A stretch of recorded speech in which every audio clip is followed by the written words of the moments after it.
Kita mulai di sini ya, teori atom. Oke.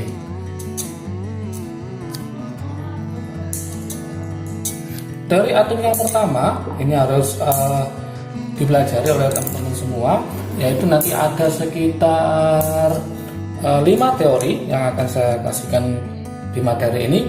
Yang pertama itu adalah teori atom Dalton ya. Oke, teori atom Dalton. Dari kata aja udah kelihatan berarti penemunya adalah yaitu Dalton. Apa isi dari teori atom Dalton ini? Yang pertama itu adalah atom seperti bola pejal. Jadi atom ternyata seperti bola pejal. Bola pejal itu artinya bola yang tidak berongga, yang sangat kecil. Jadi bola pejal yang sangat kecil. Oke. Kemudian karena sangat kecil maka tidak dapat dibelah. Tidak dapat dibelah. Nah, kemudian diciptakan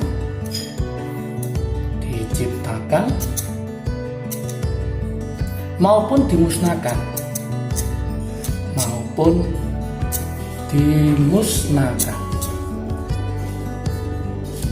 Nah, ini adalah teori atom Dalton yang pertama.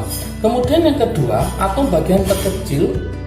Nah, atom ternyata adalah bagian terkecil dari suatu unsur. Oke. Berikutnya unsur yang sama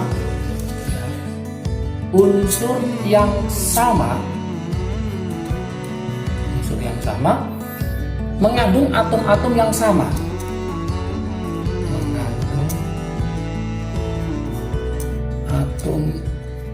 Atom yang sama pula. Jadi kalau unsur yang sama akan mengandung atom-atom yang sama. Dan sebaliknya juga bahwa unsur yang berbeda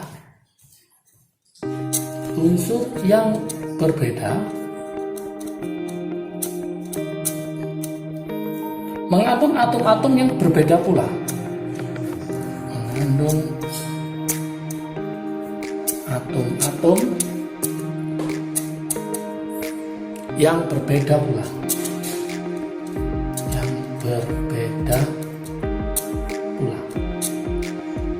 Oke. Kemudian atom-atom akan bergabung ya. Atom-atom ini akan bergabung. Atom akan bergabung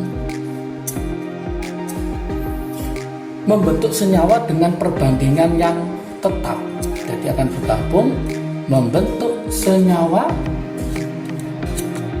dengan perbandingan tetap. Nah, ingat. Jadi membentuk perbandingan senyawa itu dengan perbandingan yang tetap. Kemudian berikutnya adalah atom-atom bergabung membentuk senyawa dengan perbandingan tetap. Sudah. Atom suatu unsur ini awal ya dari atom ini tidak dapat diubah menjadi atom lain. Jadi ini harus ngerti dulu sebelum ke teori atom setelahnya. Kalau kita gambarkan di sini berarti sebagai bola pejal itu adalah seperti ini ya. Ini adalah seperti benda pejal. Jadi tidak ada rongga, misalkan bola bekel atau bola tolak peluru itu kalau kita belah maka tidak ada rongga di dalamnya, itulah benda pejal. Oke. Nomor 2 itu adalah di teori atom Thomson.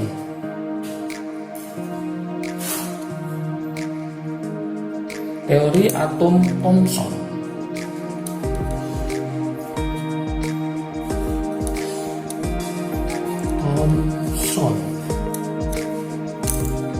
Teori atom Thomson itu mengatakan gimana? Nah, gini, yaitu suatu atom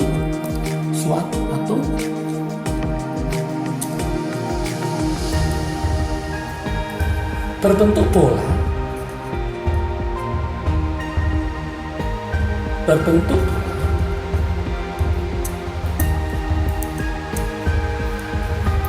yang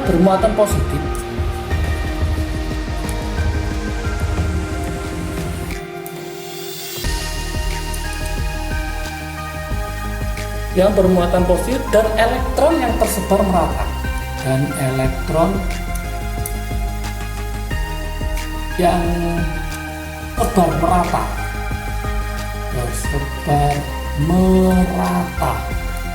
tersebar merata apanya? Nah, itu dalam bola tersebut.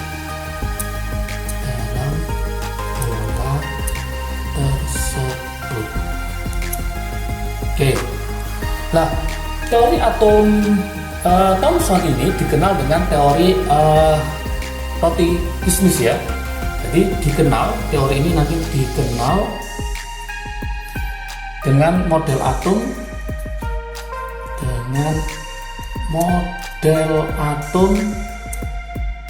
yaitu model atom namanya roti kismis. Maksudnya apa? Roti kismis. Atom roti kismis artinya yaitu seperti kismis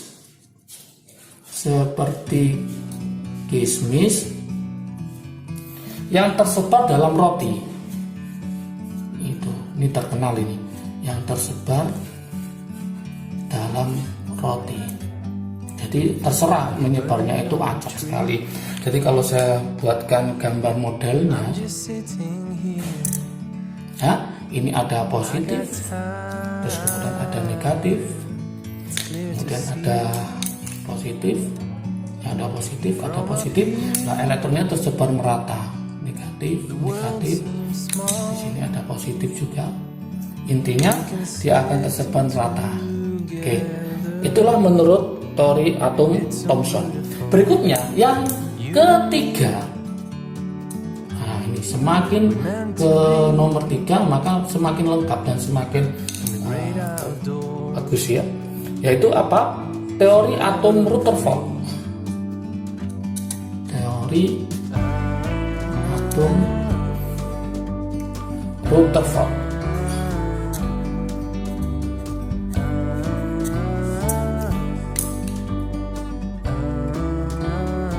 Nah, teori atom Rutherford ini intinya apa? Ini lebih bagus daripada yang atom Dalton atau Thomson karena terjadi perkembangan, yaitu atom terdiri dari inti atom. Nanti atom terdiri dari inti atom yang bermuatan positif,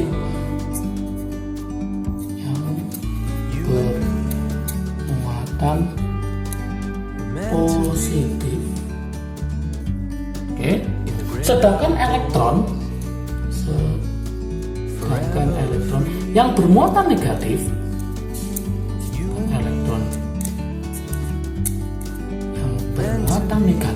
itu mengelilinginya, mengelilingi inti atom,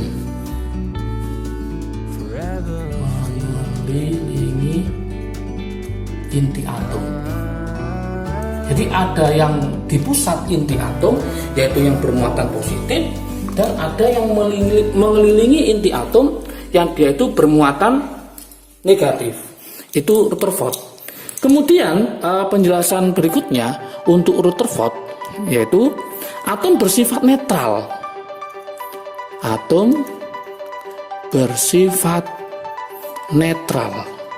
Artinya apa kalau bersifat netral?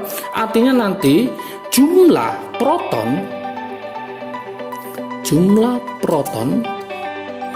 dalam inti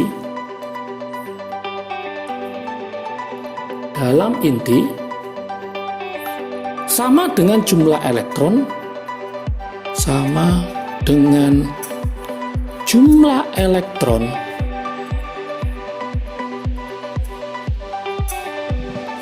yang mengelilingi inti tersebut, yang mengelilingi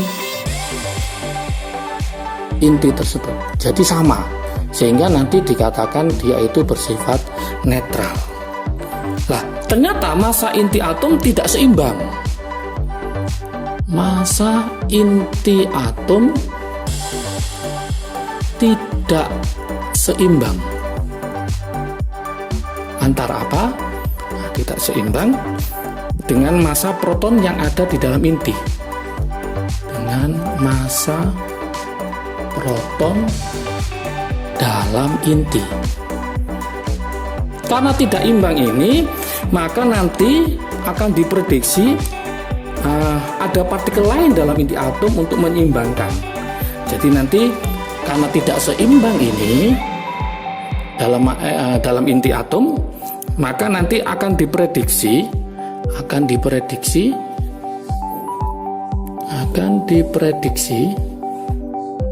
ada partikel lain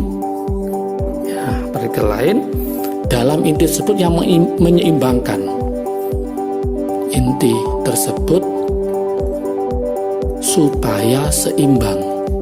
Siapakah dia supaya imbang? Yaitu dikenal dengan namanya, partikel tersebut adalah namanya neutron. Ini partikelnya, diprediksi ada neutron di dalamnya. Sehingga kalau kita gambarkan di sini, maka kalau kita gambarkan ini adalah inti atom, ya, inti atom kita gambarkan. Nah, nanti ada yang mengelilingi inti atom, ada yang mengelilingi inti atom.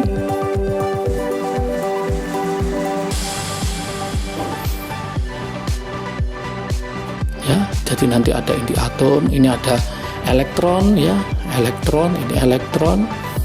Kemudian di sini ada elektron, ini elektron. Nah, ini adalah inti atom, ya, inti atom. Di dalamnya nanti ada namanya proton dan neutron. Yang ini namanya elektron. Jadi elektron yang akan mengelilingi inti atom. Jadi elektron ini akan mengelilingi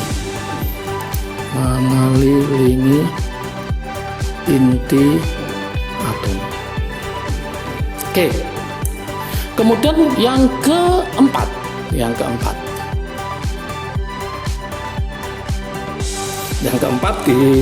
itu adalah teori atom Bohr, ya. Teori atom Bohr. Oke. Teori atom Bohr ini adalah perkembangan dari Rutherford. Dia menjawab Rutherford, jadi lebih lengkap lagi. Dia mengatakan bahwa elektron mengelilingi inti atom, ya, intinya di sini yaitu elektron mengelilingi inti atom, ya, inti atom pada tingkat-tingkat energi tertentu. Pada tingkat energi tertentu yang disebut dengan istilahnya tingkat energi adalah kulit elektron, ya. Kulit elektron. Jadi tingkat energi itu adalah namanya kulit elektron. Oke. Nah, di sini ada elektron itu bisa berpindah. Jadi elektron dapat berpindah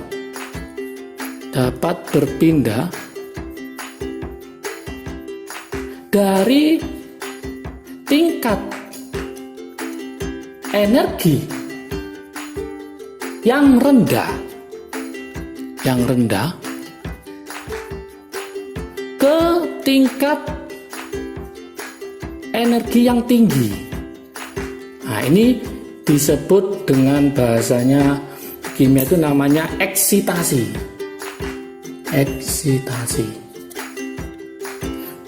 Sedangkan kalau sebaliknya,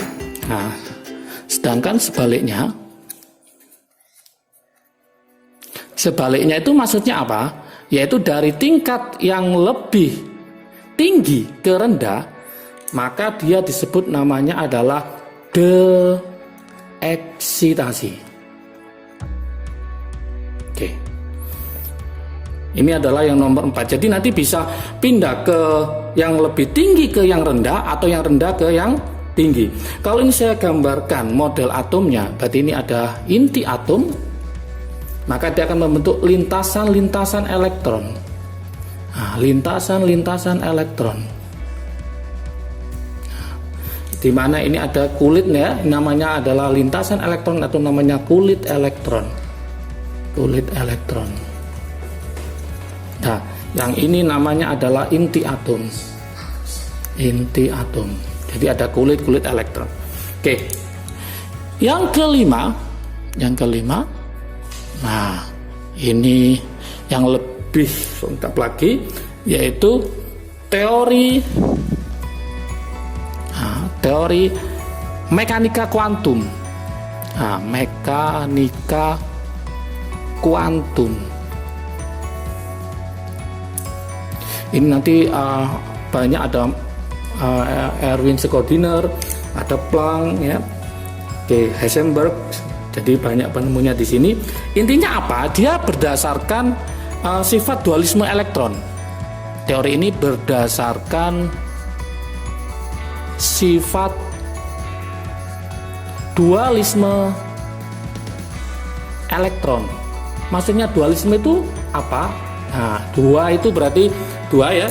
Artinya apa? Elektron bisa sebagai partikel. Yang kedua, bisa sebagai gelombang. Inilah namanya dualisme elektron. Oke. Lah, kemudian konsep berikutnya adalah tidaklah mungkin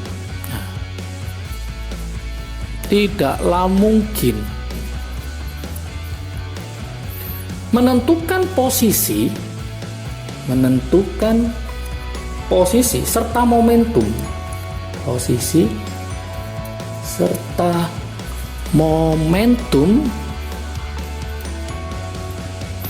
Yang pasti dari elektron. Jadi tidak mungkin yang pasti dari elektron dalam atom. Dari elektron dalam atom. Adapun yang dapat ditentukan, adapun yang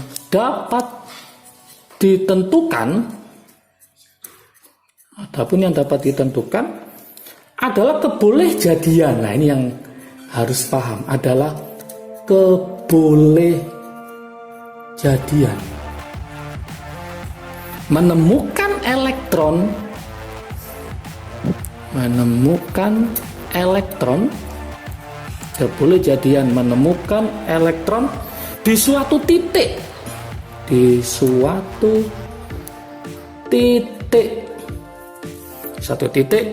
pada jarak tertentu.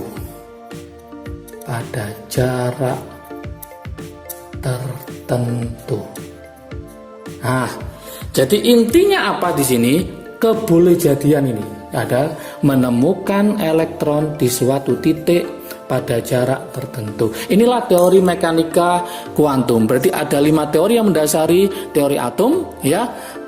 Semoga bisa paham. Oke. Jangan lupa kalau video ini bermanfaat bagi kalian, silahkan di-share ke teman kalian supaya manfaatnya lebih banyak. Like, subscribe, dan komentarnya tetap ditunggu supaya termotivasi untuk membuat video yang lebih baik lagi. Kalau menginginkan rangkuman dari materi ini bisa lihat di IG Kim UD. Jangan lupa follow, ya. Oke, semangat belajar, sukses selalu. Salam dari Kim UD, asiknya belajar kimia. Assalamualaikum warahmatullahi wabarakatuh.